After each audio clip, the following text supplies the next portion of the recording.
খবর শুনছেন Islampur news TV YouTube channel থেকে। জানাবো আজকের বাছাই করা কিছু গুরুত্বপূর্ণ তাজা সংবাদ। খবরের শুরুতেই দেখে নেব আজকের সংবাদ শিরোনাম। এবার কি আপনাকেও আটক করা হবে? মোদির বাংলা শুনে খোঁচা তৃণমূলের। মহিলারা অসুরক্ষিত, অপরাধীদের বাঁচাচ্ছে তৃণমূল সরকার। কলকাতা গণধর্ষণ কাণ্ডের উল্লেখ করে প্রধানমন্ত্রী মোদির আক্রমণ। গোপালগঞ্জ ও টুঙ্গিপাড়ার অস্তিত্ব বিলোপের ভাবনা, ইউনূস সরকারের ওপর চাপ। বিস্কুটের প্যাকেটে এতগুলো, সন্দেশখালির ঘটনায় মাথায় হাত খোদ পুলিশের। 21শে জুলাই এখনো চলে যায়নি, দেখুন না কি হয়। দিল্লি থেকে ফিরেও জল্পনা জিয়ে রাখলেন দিলীপ। ভারতকে অভাবনীয় প্রস্তাব চীনের, বদলে যেতে পারে ন্যাটোর মানচিত্র। হতবাক আমেরিকা ও বিশ্ব। জল্পনায় সত্যি হলো, শেষ হতে চলেছে মোদি জমানা। কে হবেন বিজেপির পরবর্তী প্রধানমন্ত্রী? শেষমেশ বড় ঘোষণা। আমরা স্বাধীনতা ছিনিয়ে নেব। মধ্যরাতে পাকিস্তানে মানুষ রাস্তায়, যে কোনো মুহূর্তে দুই ভাগ হতে পারে। যারা মাতৃভাষার জন্য লড়াই করছেন তাদের পাশে আছি। অসমে বাঙালি হেনস্থায় ফুঁসছেন মমতা। ফেরিঘাট থেকে উদ্ধার 9 কোটি টাকার জাল নোট। বড়সড় আর্থিক কেলেঙ্কারির পরিকল্পনা, সন্দেহ পুলিশের। পশ্চিমবঙ্গের বকেয়া ডিএ মামলা নিয়ে বড় আপডেট। সব টাকা মিলবে এবারে, এক ক্লিকে জেনে নিন। উত্তর বঙ্গোপসাগরে ফের নিম্নচাপের ভ্রুকুটি। অতি ভারী বৃষ্টিতে ভিজবে একাধিক জেলা, জারি সতর্কবার্তা।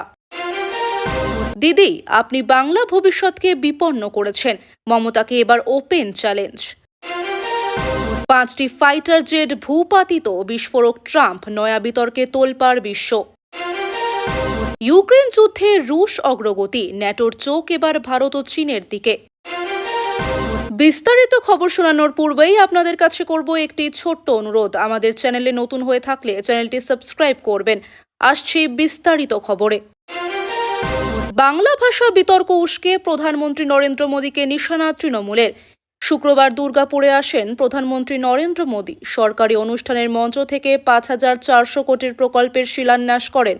পাশাপাশি একটি জনসভাও করেন। সেখান থেকে তৃণমূলকে তীব্র আক্রমণ শানান। পাল্টা জনসভায় মোদীর বাংলায় কথা বলাকে কটাক্ষ করে তৃণমূল মুখপাত্র কুণাল ঘোষ বলেন, আপনি বাংলায় আপনার বক্তৃতা শুরু করেছেন।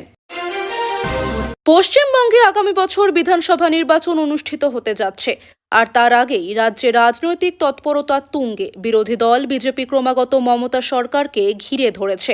প্রধানমন্ত্রী নরেন্দ্র মোদী আজ শুক্রবার পশ্চিমবঙ্গ সফরে এসে দুর্গাপুরের একটি জনসভায় মমতা সরকারকে তীব্র আক্রমণ করেছেন। নারী নিরাপত্তা, বেকারত্ব থেকে শুরু করে নানা ইস্যুতে প্রধানমন্ত্রী মোদী মমতা সরকারের বিরুদ্ধে প্রশ্ন তুলেছেন। প্রধানমন্ত্রী নরেন্দ্র মোদী বলেন, এটা শ্রাবণ মাস, এমন পবিত্র সময় আমি পশ্চিমবঙ্গের উন্নয়ন উৎসবে অংশ নেওয়ার সুযোগ পেয়েছি। সরকারি অনুষ্ঠানে 5,000 কোটি টাকার প্রকল্পের শিলান্যাস ও উদ্বোধন করা হয়েছে। তিনি আরও বলেন, ভারতীয় জনতা পার্টি পশ্চিমবঙ্গের জন্য বড় স্বপ্ন দেখেছে। বিজেপি একটি সমৃদ্ধ পশ্চিমবঙ্গ গড়তে চায়, একটি উন্নত পশ্চিমবঙ্গ নির্মাণ করতে চায়। এই সমস্ত প্রকল্পগুলি সেই স্বপ্নকে বাস্তবায়িত করার আমাদের বিনম্র প্রচেষ্টা। বাংলাদেশের রাজনৈতিক মহলে তোলপাড় সৃষ্টি হয়েছে গোপালগঞ্জ ও টুঙ্গিপাড়ার নাম ও প্রশাসনিক অস্তিত্ব বিলোপের প্রস্তাব নিয়ে। এই এলাকা দুটি বাংলাদেশের স্থপতি শেখ মুজিবুর রহমান এবং প্রধানমন্ত্রী শেখ হাসিনার জন্মস্থান হওয়ায় এর সঙ্গে দেশের ইতিহাস ও আবেগ ওতপ্রোতভাবে জড়িত। অন্তর্বর্তীকালীন সরকারের প্রধান মোহাম্মদ ইউনূসের নেতৃত্বে এই প্রস্তাব বিবেচনা করা হচ্ছে বলে জানা গেছে। মূলত জামাত, বিএনপি ও জাতীয় নাগরিক পার্টির এনসিপি দিক থেকে এই দাবি জোরালো হয়েছে। গত 16 জুলাই এনসিপির মার্চ টু টুঙ্গিপাড়া গোপালগঞ্জ কর্মসূচি আওয়ামী লীগের, বিশেষত ছাত্রলীগের তীব্র প্রতিরোধের মুখে পড়ে। এই ঘটনার পর থেকেই গোপালগঞ্জকে স্বাধীন বাংলাদেশে পরাধীন আখ্যা দিয়ে এর প্রশাসনিক কাঠামো পরিবর্তনের দাবি ওঠে। সরকারি সূত্রে জানা গেছে, এর আগে মুজিব ও হাসিনার নামে থাকা কয়েকশো প্রতিষ্ঠান ও জায়গার নাম পরিবর্তন করেছে ইউনূস সরকার। এই পরিস্থিতিতে গোপালগঞ্জ ও টুঙ্গিপাড়ার নাম বিলোপের প্রস্তাব জনমনে মিশ্র প্রতিক্রিয়া তৈরি করেছে। আওয়ামী লীগের জ্যেষ্ঠ নেতারা মনে করছেন, কাগজে কলমে নাম বদল হলেও মানুষের মন থেকে বঙ্গবন্ধু শেখ মুজিবুর রহমানকে মুছে ফেলা সম্ভব নয়। গেস্ট হাউসের ভেতরে বিস্কুটের পেটি, থরে থরে সাজানো সেই পেটি দেখে সন্দেহ হয়েছিল সাধারণ মানুষের। তারপরই খবর দেওয়া হয় পুলিশে। ঘটনাস্থলে পুলিশ পৌঁছতেই চোখ কপালে ওঠার জোগাড়। থরে থরে সাজানো রয়েছে টাকা, তবে তা নকল। প্রায় কোটি টাকার জাল নোট উদ্ধার হয়েছে সন্দেশখালীর ধামাখালি থেকে। এখনো পর্যন্ত 10 কোটি টাকা গোনা গিয়েছে। টাকা গোনার কাজ চলছে। টাকার পরিমাণ আরও বাড়তে পারে বলে প্রশাসন সূত্রে জানা যাচ্ছে।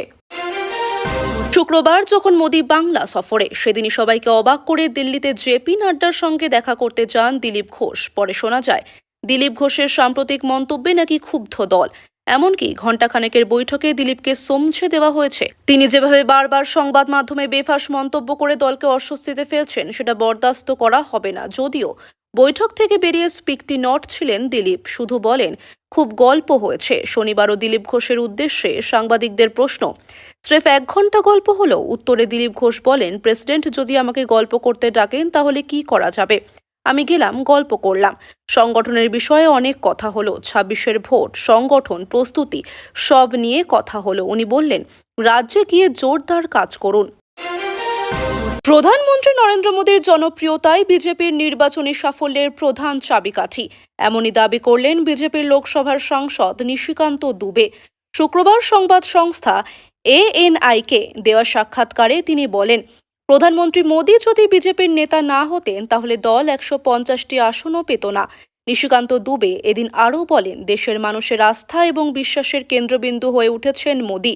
তিনি বলেন, নরেন্দ্র মোদী তৃতীয়বারের মতো প্রধানমন্ত্রী হয়েছেন। তার ভাবমূর্তিই আজ বিজেপিকে আবারও কেন্দ্রে ক্ষমতায় নিয়ে এসেছে। জনগণ তার নেতৃত্বে আস্থা রাখেন এবং সেই কারণেই এমন ফল সম্ভব হয়েছে।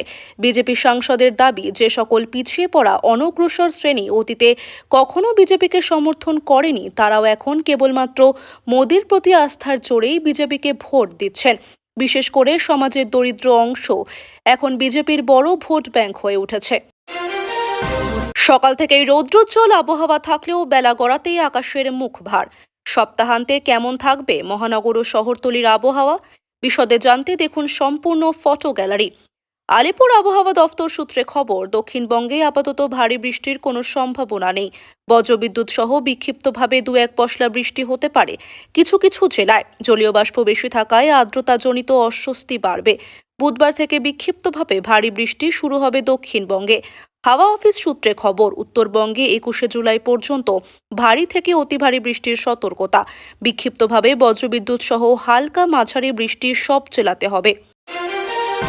ইউক্রেন যুদ্ধের ক্রমবর্ধমান উত্তেজনা এবং রাশিয়ার সামরিক শক্তির কাছে পশ্চিমা দেশগুলোর ব্যর্থতা ন্যাটোকে নতুন করে ভাবতে বাধ্য করছে।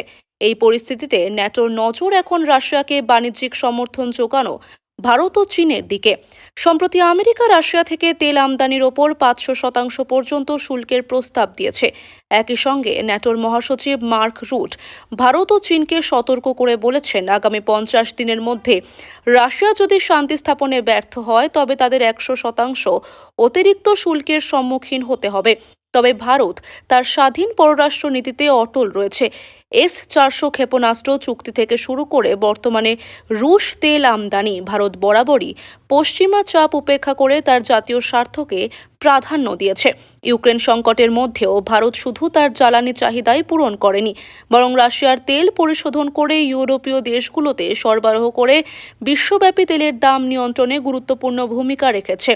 ন্যাটো দেশগুলোর অব্যাহত চাপ সত্ত্বেও ভারত স্পষ্ট বার্তা দিয়েছে, জাতীয় স্বার্থের প্রশ্নে কোনো আপোষ করা হবে না।